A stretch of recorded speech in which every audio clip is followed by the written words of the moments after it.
Վրաստան, Թուրքիա, Իրան, Ադրբեջան։ Ինչ են անում Հայաստանի հարևանները, ինչ է կատարվում այդ երկրներում։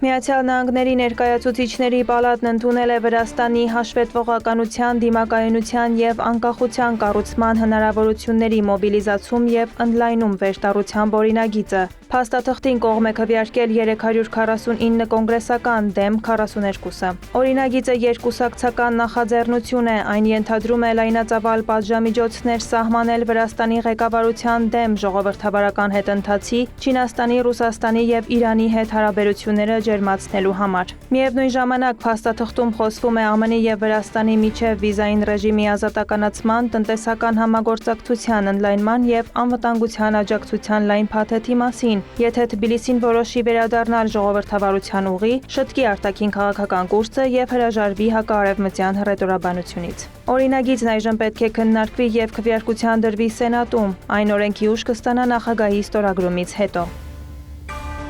Վրաստանի ներքին գործերի նախարարությունից հայտնել են, որ վերջին մեկ ամսում երկրից արտաքսվել է տարբեր երկրների 96 քաղաքացի։ Նրանց թվում են նաև Չինաստանի, Հնդկաստանի, Ռուսաստանի, Թուրքիայի, Իրանի, Պակիստանի, Ադրբեջանի, Ղազախստանի և այլ երկրների քաղաքացիներ։ Նշվում է, որ օտարերկրյա քաղաքացիների մի մասը ինքնակամ է լքել Վրաստանը, իսկ մյուսները հարկադրաբար արտաքսվել են միգրացիայի վարչության ձեռնարկած միջոցառումների արդյունքում։ Նրանց մուտքը երկիր արգելվել է։ Հաղորդագրության մեջ ասված է, որ ներքին գործերի նախարարության միգրացիայի բաժինը սերտորեն համագործակցում է նախարարության այլ ստորաբաժանումների հետ երկրում անօրինական միգրացիայի դեմ արդյունավետ պայքարելու համար։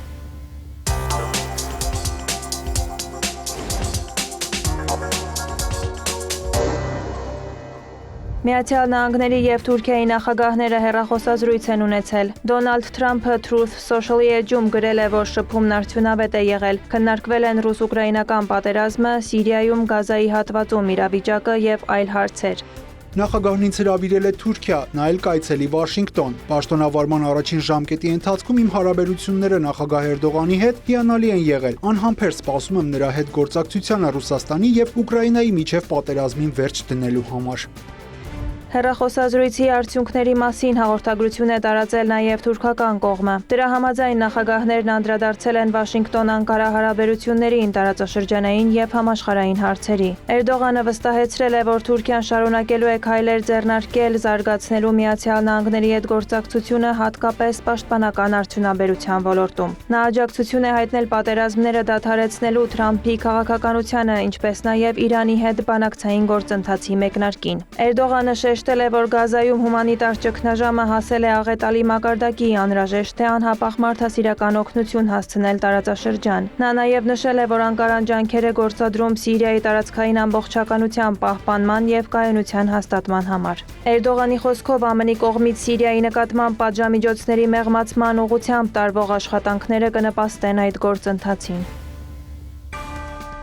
Թուրքիայում Միացյալ Նահանգների նորանշանակ դեսպան Թոմ Բարաքը ժամանել է Անկարա։ Լրատվամիջոցների հետ զրույցում նա հայտարարել է, որ ԱՄՆ նախագահ Դոնալդ Թրամփը մտադիր է թուրք-ամերիկյան հարաբերությունները հասցնել արժանի մակարդակի։ Նրա խոսքով Անկարայի ու Վաշինգտոնի գործակցությունը պետք է բացառիկ դառնա։ Թրամփը ձգտում է Միացյալ Նահանգներն ու Թուրքիան դարձնել ավելի ուժեղ և աշխարհը դարձնել ավելի լավ վայր, ապահովելով խաղաղություն և բարգավաճում։ Ավելի վաղ ԱՄՆ Սենատը 60 կողմ 36 դեմ ձայնով հաստատել էր Թոմ Բարաքին Թուրքիայում Միացյալ Նահանգների դեսպանի պաշտոնում։ Խորհրդարանական լսումների ժամանակ Բարաքը կարևորել էր Թուրքիայի ռազմավարական դերը որպես ՆԱՏՕ-ի անդամ։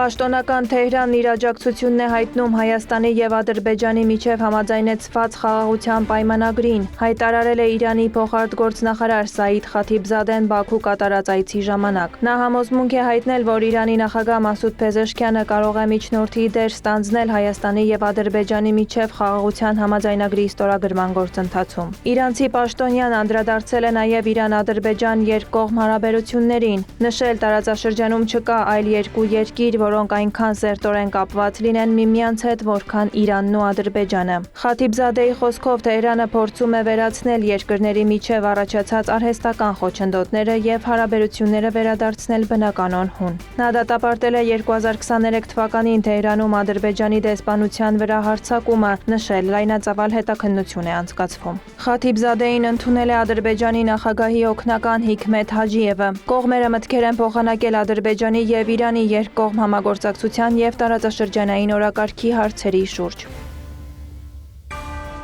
Հեռախոսազրույց են ունեցել Ռուսաստանի եւ Իրանի նախագահները։ Կրեմլի հաղորդագրության համաձայն Վլադիմիր Պուտինը եւ Մասուդ Փեզեշքյանը քննարկել են համապարփակ ռազմավարական գործընկերության մասին պայմանագրի հիման վրա ռուս-իրանական համագործակցության հետագա զարգացման առնչվող հարցեր։ Հատուկ ուշադրություն է դարձվել փոխշահավետ առևտրային եւ ներդրումային կապերի ընդլայնմանը, այդ թվում տրանսպորտի եւ էներգետիկ ոլորտներում համատեղ խոշոր նախագծերի իրականացման միջոցով։ Կարծիքներ են փոխանակվել միջազգային եւ տարածաշրջանային հրատապ հարցերի շուրջ, ներառյալ Իրանի եւ ԱՄՆ-ի միջև միջուկային ծրագրի շուրջ բանակցությունների ընթացքը։ Վերահաստատվել է ռուսական կողմի պատրաստակամությունը աջակցելու երկխոսության առաջմղմանը։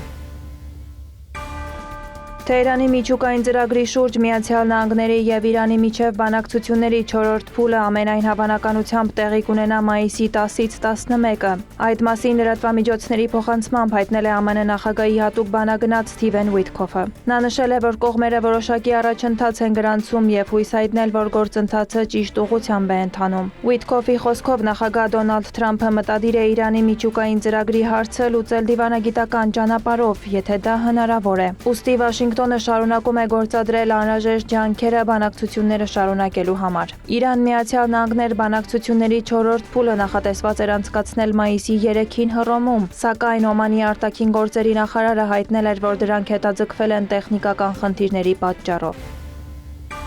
Իրանի արտգործնախարար Աբբաս Արաղչին պաշտոնական այցով ժամանել է Իսլամաբադ։ Բանակցությունների օրակարգում են Պակիստանի հետ տնտեսական եւ առևտրային համագործակցության, սահմանային անվտանգության, տարածաշրջանային եւ միջազգային հարցեր։ Արաղչին այցի շրջանակում բանակցություններ է վարել Պակիստանի արտաքին գործերի նախարարի հետ։ Իրանի արտգործնախարարի խոսքով Թեհրանը ուշադրությամբ հետևում է տարածաշրջանում իրավիճակի զարգացմանը, այդ թվում Հնդկաստանի եւ Պակիստանի միջև վերջին զարգացումներին եւ հանդես է գալիս կողմերի միջև լարվածության նվազեցման օգտին։ Նա ընդգծել է, որ երկու երկիրն էլ բարեկամ պետություններ են Իրանի համար, իսկ Պակիստանը հատուկ տեղ է զբաղեցնում Իրանի տարածաշրջանային քաղաքականության մեջ։ Արաղչին պակիստանցի գործընկերներին տեղեկացրել է Իրանի եւ ԱՄՆ-ի միջև անուղղակի բանակցությունների ընթացքի մասին, ընդգծելով կառուցողական երկխոսության Թեհրանի հանձնառությունը։ Իրանի արտգործնախարարության խոսնակ Էսմայիլ Բաղային ավելի վաղ հայտնել էր, որ Արաղչին հաջորդ շաբաթ պաշտոնական այցով կմեկնի նաեւ Հնդկաստան։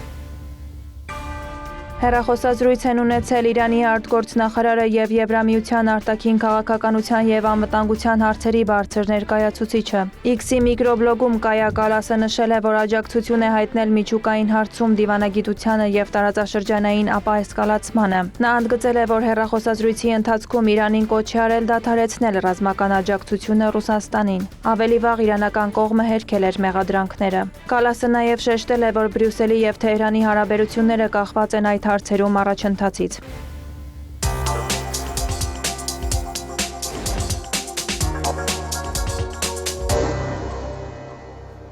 Բելարուսի վարչապետ Ալեքսանդր Տուրչինը պաշտոնական այցով ժամանել է Ադրբեջան։ Նրան դիմավորել են Ադրբեջանի փոխվարչապետ Սամիր Շարիֆովը, փոխարտգործնախարար Էլնուր Մամեդովը եւ այլ պաշտոնատար անձինք։ Տուրչինին ընդունել է Ադրբեջանի վարչապետ Ալի Ասադովը։ Հանդիպման ընթացքում Բելարուսի վարչապետը հայտարարել է, որ Բաքվին եւ Մինսկին կապում է ռազմավարական գործընկերությունը։ Նրա խոսքով երկկողմ հարաբերությունների անկյունակարը առևտրատնտեսական համագործակցությունն է։ Ադրբեջանի եւ Բելարուսի վարչապետների ընդլայնված հանդիպման շրջանակում համագործակցության զարգացման հուշագիր է ստորագրվել մեքենաշինության ոլորտում։ Ավելի ուշ Տուրչինին ընդունել է նաև Իլհամ Ալիևը։ Ադրբեջանի նախագահը նշել է, որ Բելարուսի հետ երկկողմ հարաբերությունները կրում են բարեկամական եւ եղբայրական բնույթ։ Բելարուսի ռազմական արդյունաբերության պետկոմիտեի նախագահ Դմիտրի Կորֆուսը, որը Տուրչինի գլխավորած պատվիրակության կազմում Բաքվում է, հայտնել է, որ մոտ ապագայում Բելարուսը եւ Ադրբեջանը համատեղ ռազմաարդյունաբերական արտադրություն կունենան։ Նրա խոսքով Բաքվի եւ Մինսկի ռազմատեխնիկական համագործակցությունը կրում է ռազմավարական բնույթ։ Ադրբեջանում ՄԱԿ-ի բնակչության հիմնադրամի ներկայացուցչությունը դադարեցրել է իր գործունեությունը։ Ներկայացուցչությունից նշել են, որ Բաքվի հետ համագործակցությունը կշարունակվի Արևելյան Եվրոպայի եւ Կենտրոնական Ասիայի տարածաշրջանային մասնաճյուղի, ինչպես նաեւ կենտրոնակայանի միջոցով։ ՄԱԿ-ի փախստականների հարցերով գերագույն հանձնակատարի գրասենյակը եւս Ադրբեջանի կառավարությունից պաշտոնական ծանուցում է ստացել եւ ավարտում է իր գործունեությունն այդ երկրում։ Ավելի վաղ Ադրբեջանում գործունեության դադարեցման մասին էր հայտնել ՄԱԿ-ի զարգացման ծրագիրը։ Ադրբեջանի նախագահի աշխատակազմը կարգադրություն էր ուղարկել կառավարությանը եւ արտաքին գործերի նախարարությանը անհրաժեշտ միջոցներ ձեռնարկել միջազգային կազմակերպությունների գրասենյակները փակելու համար։ Դրանց թվում էին նաեւ ՄԱԿ-ի 4 գրասենյակներ՝ ՄԱԿ-ի զարգացման ծրագիրը, ՄԱԿ-ի բնակչության հիմնադրամը, ՄԱԿ-ի փախստականների հարցերով գերագույն հանձնաժողովը եւ ՄԱԿ-ի մանկական հիմնադրամը։ Վարդուհի Հարությունյան, Հարևաններ։